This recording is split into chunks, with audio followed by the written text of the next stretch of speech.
Voici les dernières actualités sur l'IT.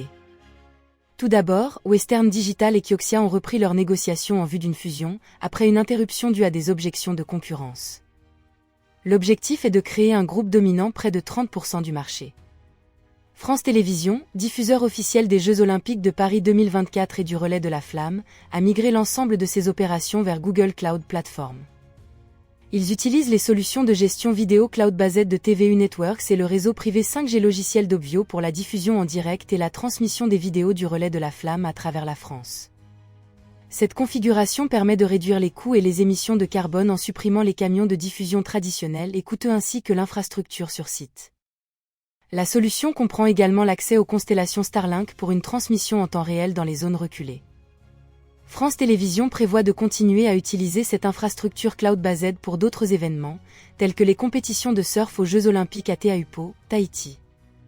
Wiz, une start-up américano-israélienne spécialisée dans la gestion de la posture de sécurité cloud, a refusé une offre d'acquisition de 23 milliards de dollars de Google. Wiz prévoit de poursuivre son développement de manière indépendante et de viser un revenu récurrent annuel d'1 milliard de dollars. Cette décision intervient après que Google ait également abandonné les négociations pour l'acquisition d'une autre société de logiciels, HubSpot.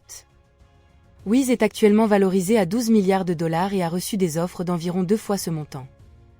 La start-up prévoit de se concentrer sur ses objectifs de croissance et une introduction en bourse après avoir mis fin aux discussions d'acquisition.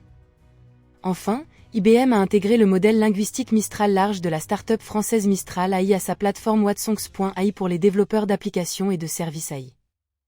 Mistral Large est optimisé pour gérer des tâches commerciales complexes nécessitant une raison avancée et des capacités multilingues.